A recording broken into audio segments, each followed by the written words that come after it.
इतने दिन से पापा मम्मी जो है हमेशा यूट्यूब पे दूसरे जो टॉपर्स थे उनके वीडियोस देखते रहते थे।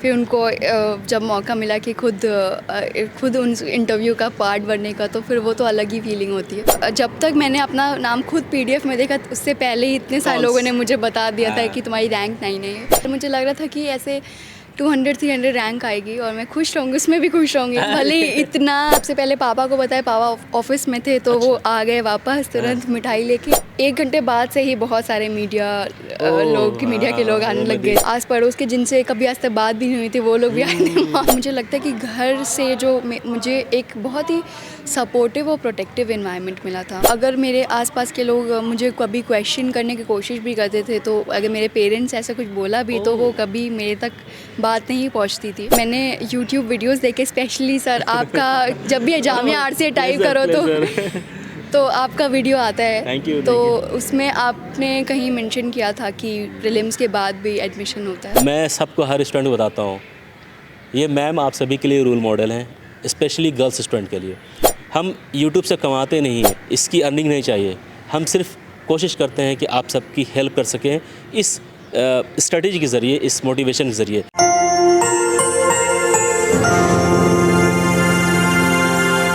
दोस्तों, इस वक्त हमारे साथ हैं नौशीन, जिन्होंने इस बार 2023 की जो यूपीएससी एग्जामिनेशन हुई है, आप सभी जानते हैं इनके बारे में।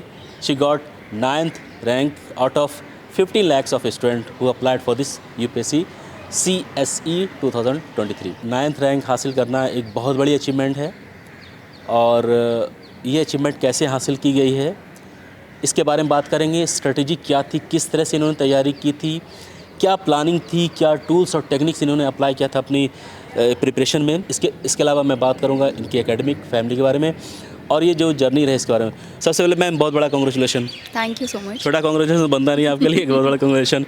ये कौन सा अटैम्प्ट था, आपके ऑप्शनल पेपर क्या थे, और लैंग्वेज कौन थी? जी, ये मेरा 4th अटेम्प्ट था, और मेरा ऑप्शनल सब्जेक्ट जो है वो है हिस्ट्री, और मेरी लैंग्वेज जो मीडियम था पूरे पेपर का वो इंग्लिश था। मैम, फैमिली के बारे में बताइए, आपकी फैमिली में कौन कौन है, आप अपने एजुकेशन के बारे में बताइए, एकेडमिक के बारे में।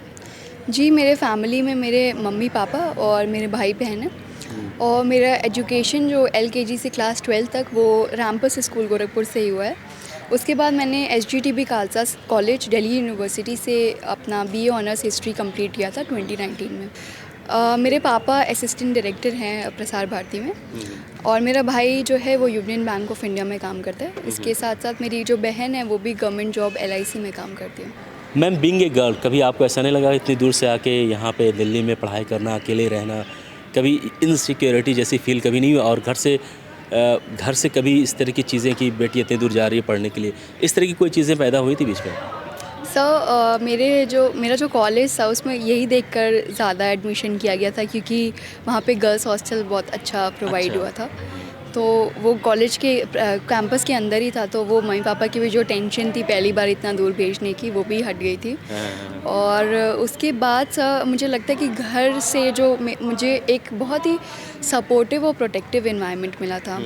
कभी अगर मेरे आसपास के लोग मुझे कभी क्वेश्चन करने की कोशिश भी करते थे, तो अगर मेरे पेरेंट्स ऐसा कुछ बोला भी तो वो कभी मेरे तक बात नहीं पहुंचती थी, और वो लोग को बहुत कोशिश करते थे कि ये सब चीज़ों से मैं दूर रहूं और मैं बस अपनी पढ़ाई पे ध्यान दूं। आपके घर से सपोर्ट, जैसे मम्मी का, पापा का, किसका ज़्यादा सपोर्ट रहा है? कौन आपके रोल मॉडल रहे आपके घर में? दोनों ही मेरे पेरेंट्स रोल मॉडल थे मेरे, क्योंकि मेरे पापा से मैंने जहाँ तक जो चीज़ें सीखी हैं वो ये थी कि कैसे जो भी, अगर कोई बड़ा आदमी हो या छोटा आदमी हो, तो उनको सेम लेवल ऑफ रिस्पेक्ट देनी है। और जो मेरी मम्मी है उनसे मैंने सीखा कि कैसे कोई भी अगर काम आप कर रहे हैं उसमें पूरा अपना 100% देना। तो ये चीज़ें, 2 चीज़ें जो हमेशा से मैंने अपने पेरेंट्स से सीखी है। जब आपने ग्रेजुएशन कब की थी और किस सब्जेक्ट में की थी? मैंने ग्रेजुएशन मेरा कंप्लीट हुआ था 2019 में, और मेरा सब्जेक्ट था हिस्ट्री। फिर यहाँ पे जामिया कैसे आई, कैसे पता चला आपको, और यहाँ पे जामिया आरसी में क्या क्या फ़ायदे मिल रहे, किस तरह का सपोर्ट मिला आपको?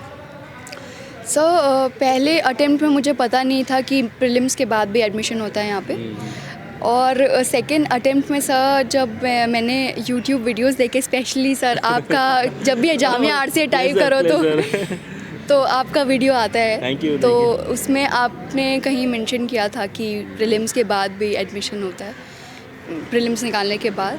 तो तभी मैं आ गई थी यहाँ पे मेंस के टाइम पे। फिर उसके बाद सर जैसे मैंने कहा कि यहाँ पे जो इन्वायरमेंट था, जो जिनके साथ मैंने आंसर राइटिंग और नोट मेकिंग की अपने दोस्तों के साथ, तो वो बहुत काम आया। और दूसरी चीज़, जो ऑलरेडी सेलेक्टेड लोग थे उन्होंने मेरी हेल्प की। रैंक 35 अजमेरा संकेत जो भी यहाँ पे थे, और AIR 1 श्रुति शर्मा 2021 उन्होंने भी, उनके भी नोट्स मैंने यूज़ किए। तो इन लोग का मेरा काफ़ी, इन लोग ने मुझे हेल्प की। मैम ये 4 साल लगे, कहीं ऐसा कभी ऐसा लगा आपके घर वालों को कि नहीं बहुत दिन हो गया, बेटी को बुला लेते हैं घर पे, है ना, अब जो है कुछ दिनों बाद शादी उदी कर देंगे, कुछ ऐसी चीज़ें, मतलब इस तरह की कुछ चीज़ें ऐसी हुई थी? शादी के लिए तो कभी नहीं बोला भी घर वालों ने, क्योंकि हमारे घर थोड़ा लिबरल इन्वायरमेंट है। और हमारे मतलब सबका यही रहता है कि पहले पढ़ाई पे फोकस करना है, उसके बाद ये सब सोचना है। बाकी घर से बुलावा तो मैं कहूँगी कि मैंने इस अटेम्प्ट में कोशिश की कि मैं हर एग्ज़ाम के बाद, जैसे ही मेंस ख़त्म हुआ, मैं घर चली गई। इस बार भी चली गई थी आप? जैसे ही इंटरव्यू ख़त्म हुआ, उसके 2 महीने बाद से मैं घर पे ही हूँ। जब से रमज़ान स्टार्ट हुआ तब से मैं घर पे ही थी। आप अपने को कैसा एक्सपेक्ट कर रही थी इस बार रिजल्ट को लेके? सर मैंने ये एक्सपेक्ट किया था कि मेरा नाम आ जाए। PDF में रहेगा? मतलब रहेगा इतना भी श्योर नहीं था, क्योंकि मैंने देखे हैं कि कितने कितने नंबर से मेरा छूट रहा था।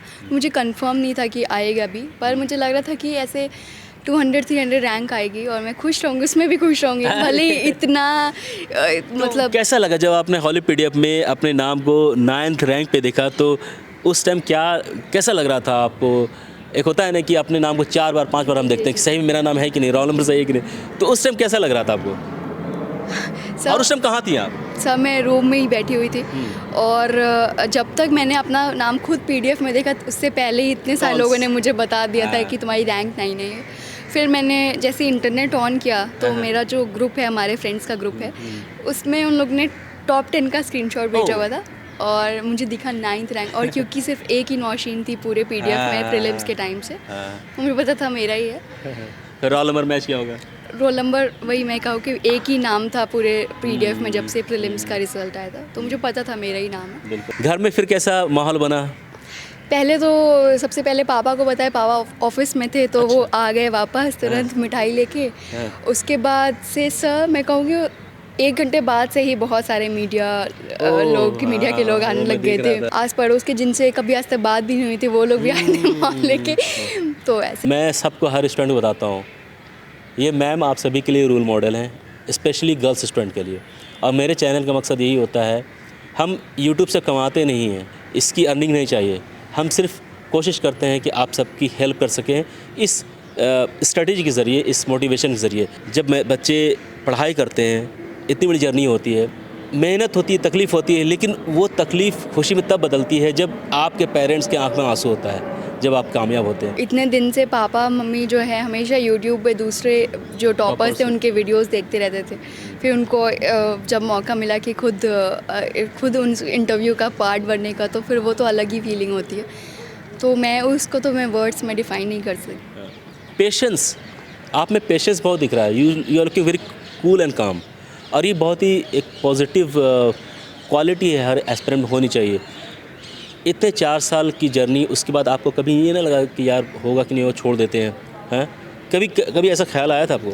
छोड़ने का ख्याल तो नहीं आया था। पर हाँ, ज़िद्दी हुआ मतलब?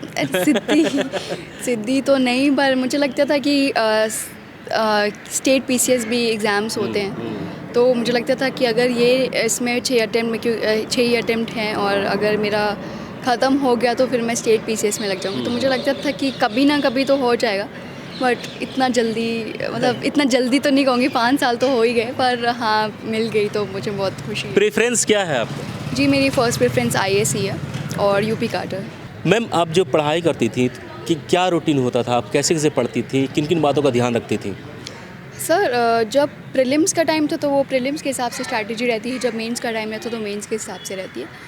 तो प्रीलिम्स के टाइम पे सर मेरा 3 महीने क्योंकि पहले से स्टार्ट करना होता है जब प्रीलिम्स होता है, तो उसके हर दिन का मतलब 1 महीने का शेड्यूल रहता था कि 1 घंटे न्यूज़पेपर को देने हैं, आधे घंटे मैपिंग को देनी है, 2 घंटे में टेस्ट सॉल्व करना है जीएस का, 2 घंटे में सीसैट का करना है, कुछ बेसिक बुक्स रिवाइज करनी है, पीटी 365 पढ़ना है और उसके बाद अच्छी स्लीप लेनी है। तो ये मेरा रूटीन रहता था। तो आप मॉर्निंग टाइम में पढ़ती थी या लेट नाइट कैसे पढ़ती थी? नहीं, मैं नॉर्मल आवर्स में मतलब मैं 8 बजे से शुरू करती थी और रात में 10 बजे तक पढ़ती। मैम 4th अटेम्प्ट इससे पहले कहाँ तक पहुँची थी आप यूपीएससी के एग्जामिनेशन में?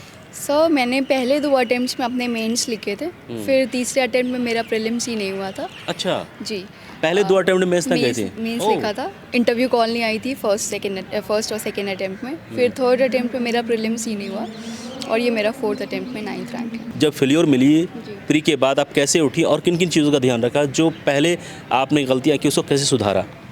सर पहले जब प्री फेल हुए थे और उसके बाद सेकेंड मेंस के बाद से ही मैं जामिया आरसीए में थी, तो सर जो मुझे पीयर ग्रुप और जो सपोर्ट मिला है यहाँ से, और साथ में जब मैं घर जाती थी तो मेरे पेरेंट्स का जो सपोर्ट था, कभी उन्होंने मुझ पे क्वेश्चन नहीं किया। जो यहाँ पे फ्रेंड्स थे मेरे या जो पेरेंट्स हैं, उन्होंने कभी क्वेश्चन नहीं किया कि तुम्हारा नहीं हो रहा है तो तुम्हारे में कैपेबिलिटीज़ नहीं है या ऐसा कुछ।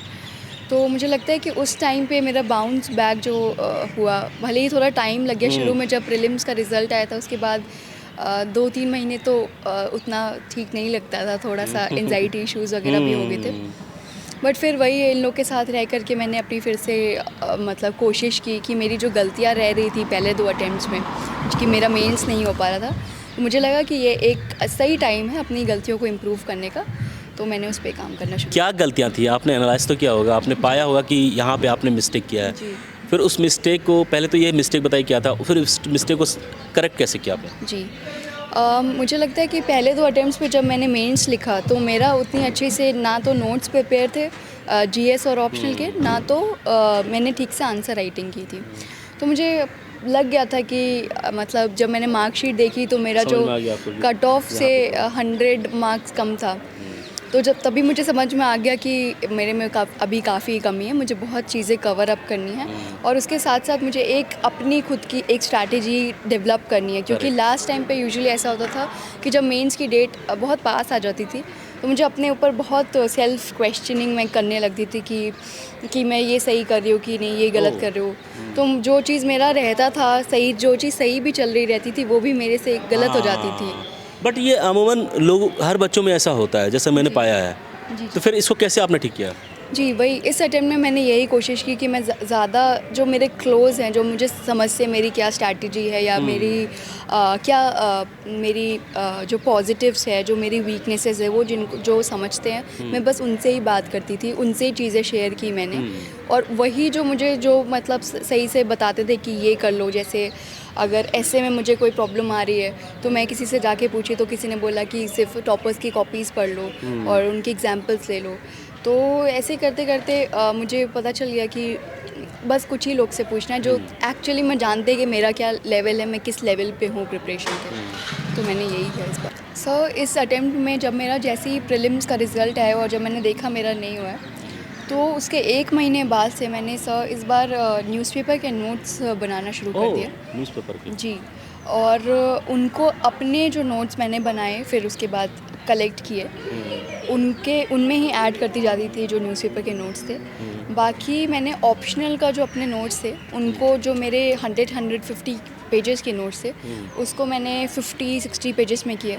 और मेंस के जस्ट पहले मैंने कोशिश की कि उन सारे जो नोट्स हैं मेरे, जो तो लेंदी नोट्स हैं, उनको कुछ 20-10 पेजेस में कर लूँ और मैं उनको ही रिवाइज़ करती रहूँ। तो ये एक चीज़ थी जो मुझे काम आई। सर हिस्ट्री ऑप्शनल के लिए मैंने AIR 1 श्रुति शर्मा के नोट्स यूज़ किए थे।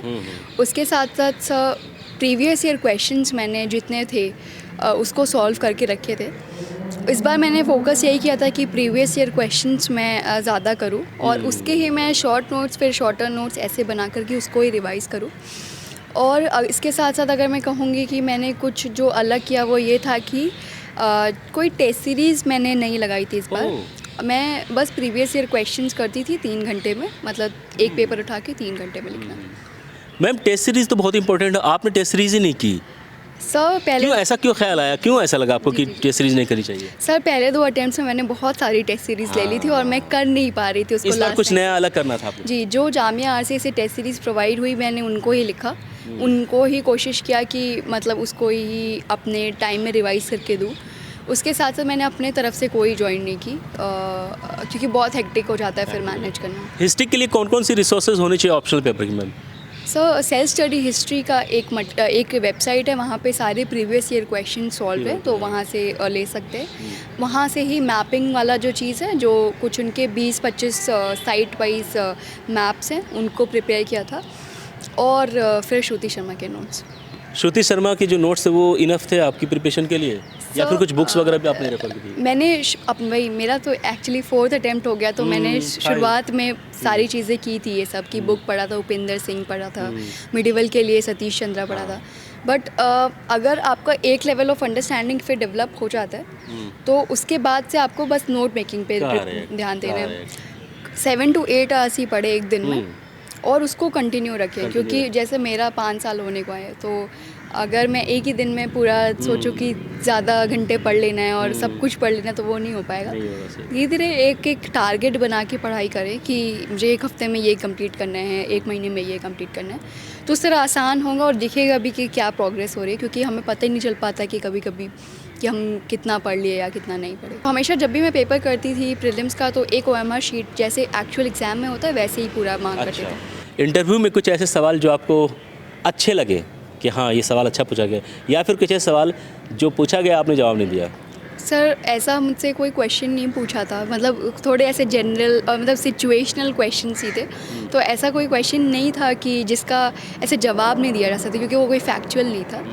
तो उसमें एक क्वेश्चन था कि टाइम मशीन मिलेगी तो कौन से 2 इवेंट्स चेंज करोगे पीछे जाके। जी, और उसके साथ साथ एक क्वेश्चन था कि कौन सा पीरियड ऑफ हिस्ट्री पसंद है, तो ये क्वेश्चन थे। सर मेरी जो सबसे पहली हॉबी वो चेस है, मैं चेस खेलती हूँ। अरे वाह। जी, और मैं कई लैंग्वेजेस में गाना सुनती हूँ, ये मैंने डैफ में अपने लिखा था। अच्छा।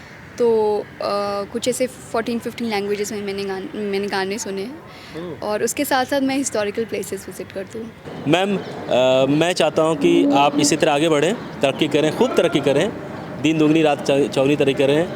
आपने तो नाम रोशन कर ही दिया है, मम्मी पापा का, RCA का, इस देश का भी नाम रोशन करें कुछ अलग करके, जो भी रोल और रिस्पॉन्सिबिलिटी आपको मिलेगी गवर्नमेंट की तरफ से। Thank you very much once again.